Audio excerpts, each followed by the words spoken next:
Senator Walker.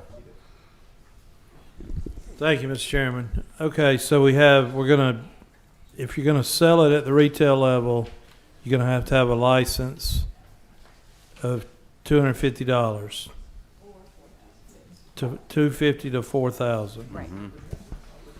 And this is stuff like, I guess it says, Delta 8, Delta 9. Well, the bill doesn't speak specifically to different cannabinoids. It speaks only to hemp products. Does that make sense? So what if you sell a hemp-infused beer, which I think there is such a thing, believe it or not? Yeah, I've heard about these. So you would need a retailer's license to do such. Okay. Do we have any idea how many retailers this might impact? We don't have any idea. Okay. Which is part of the reason we need the licensure program, so that we are able to keep a list of who all is involved in the hemp economy, where product is moving, and that'll help us to kind of tighten down on some of the illegal processes. So are we trying to get it like Delta 8, Delta 9 gummies, THC gummies, or what are we, I know you're saying hemp, but. So with this bill, we're only creating licenses for the establishments, for the wholesalers, for the manufacturers, so that the department has a full idea of who is engaged in and involved in the hemp economy. And then it also gives us some recourse if there are bad actors.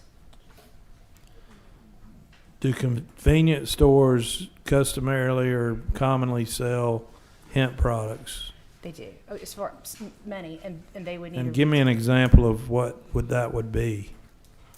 Well, so I did some shopping actually over the interim, and I bought an assortment of hemp products and from a number of places. And actually, one of my coworkers went in one morning and he bought a cup of coffee and a THCA joint at 7 o'clock in the morning from the gas station.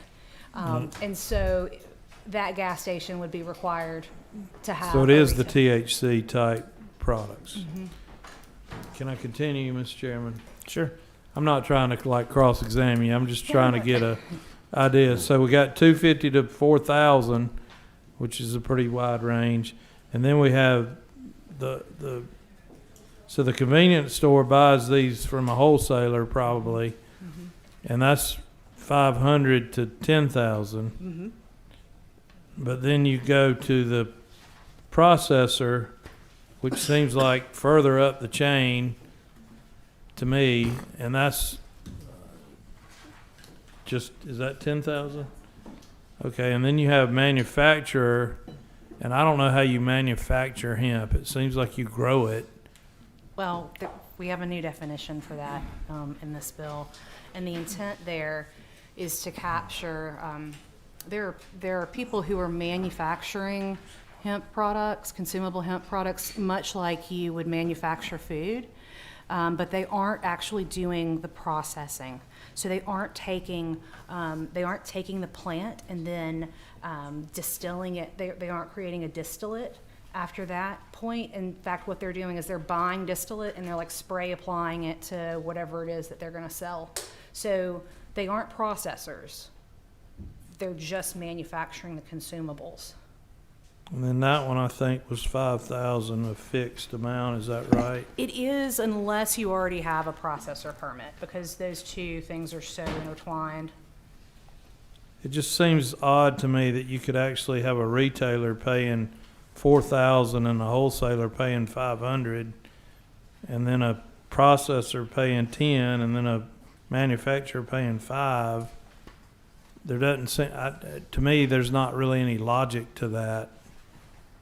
I think that the fee logic is that structure. they would be tiered based on volume, and so you may have a wholesaler who only moves, let's say, 10 products a year.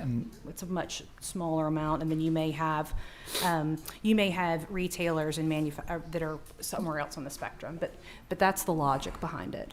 Senator One Walker, more. if you don't mind, I've got two other senators been blinking for a while. Okay. I'll come back to you though. Senator Estevez, you've got your light's been. Go ahead.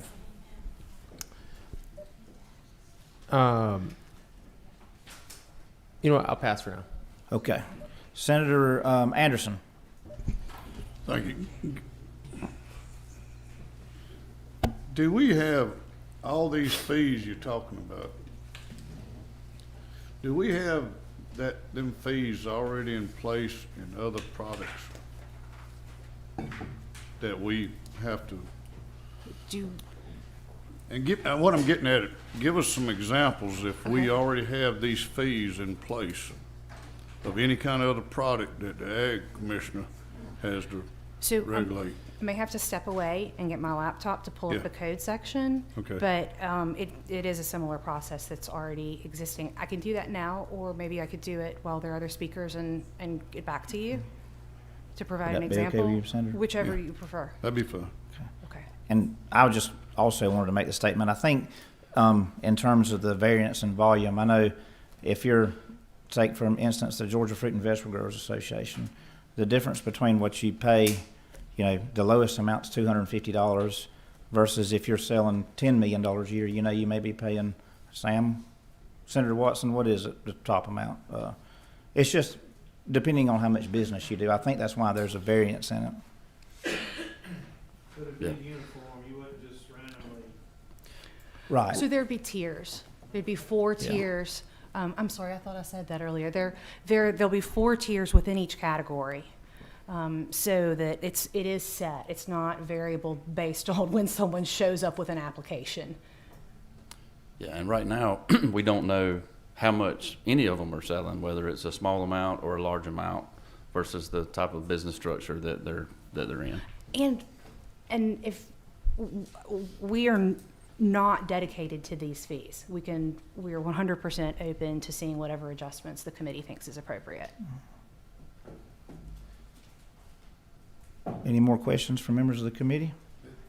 I want to hear what you got to say. Okay, I'm sorry, we've got 2 more lights lighting up here. Senator Jackson.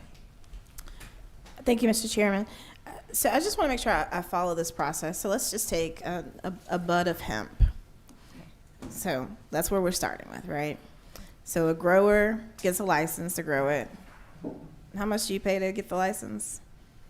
It can vary by acreage, and there's a cap, I think.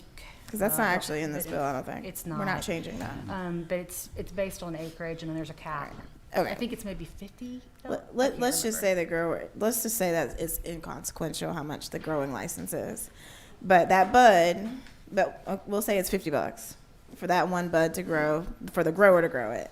And then the processor is going to pay $10,000 for that bud in order to process it. Am I correct so far?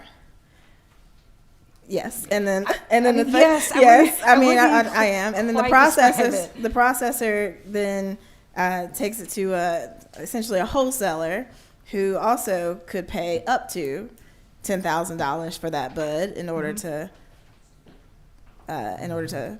wholesale it. And then the retailer could pay up to $4,000 for that same bud in order to sell it to the consumer. Could I interject for just a minute?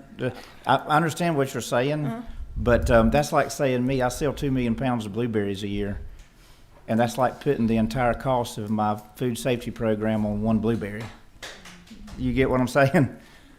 I do understand Okay. that. Go ahead. And if we do my math, my one bud costs us $20,000 or $24,050. And that just seems like we're feeing people to death. Oh, I think if we were selling one bud for that amount, yes, we Right. would be. Right. I'm just concerned about. I'm concerned about all of the fees that are associated with this. What did you sell over the and one over bud again. for? Well, we can't we can't extricate it out. I mean, so maybe I think it would be helpful to me as a committee member to be reminded of all of the costs to the state that it is to run and to regulate a hemp program, so that I can understand a bit better where this $24,000 for my bud is coming from. Well, estimates that I made this morning for implementation of this, plus like if we were to have the enforcement powers to go pull product and test, would be a little bit over 500,000. So we've got people in place that are already working toward these goals, and we would just need to add a little bit more with that, and that would also include a software build out so that we could keep up with all the licenses and all the locations, and I think the main concern that we really have about the reason we want to register these products is because there's so much here that's dangerous. And because there are no regulations, it is a wild market, and people are making incredible amounts of money with no concern for the consuming public. All righty, we got Senator Estevez. Thank you, Mr. Chairman. And I'm trying to remember what we've done on this committee and how all this relates. I think it's related to Chairman Walker's questions, because I remember there was a very similar line of questioning last session, and I think it was related to CBD legislation. Mm-hmm. That passed out of this committee. Mm-hmm. What happened with that legislation? That legislation was, all this bill is doing is creating the licensing part of it. That's what this bill is doing. So, and what they're trying to do, and I have met with our friends in the Department of Agriculture, what they're trying to do, and I came up this past, I can't remember when it was, but we had a meeting in the Ag Department. I know Senator Robertson was there, and some of the things that are being sold, you could go to a gas station within 2 miles from here and find marijuana with 24.5% THC, and so. I have some. You have some. You may want to. And so what? Yeah. And so anything above 0.3% is considered to be marijuana, right?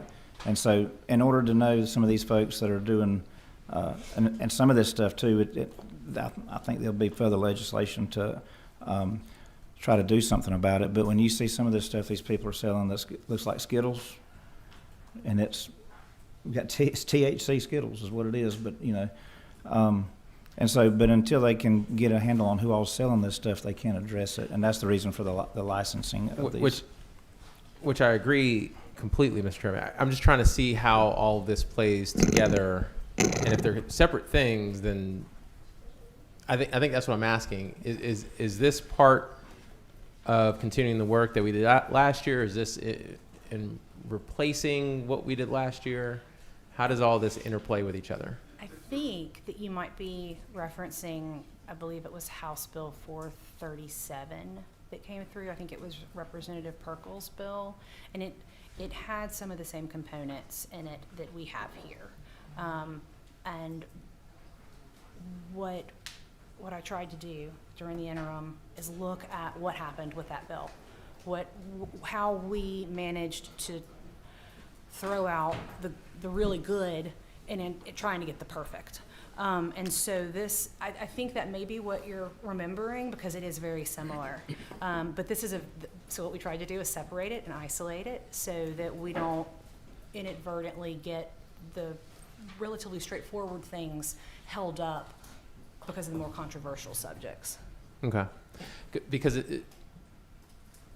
in the bills that we passed last year, there were a lot of fees, and there were questions from the committee, and there were some changes that were made that satisfied folks on the committee. Mm-hmm. I'm just thinking, if we're talking about similar things, maybe we should make sure we're aligning all these different fees with, since it's the same subject matter. Right, and Those didn't pass last year. At all. Mm-hmm. So this is an attempt to go back and do that. Address the same, A- yeah. again. The same problem is still there. Okay, well, then my point still remains, which is, I think that there were some changes to address Senator Walker's, and I think Senator Jackson's points, and maybe we just need to make sure that we Completely we open to follow that. that. Yeah.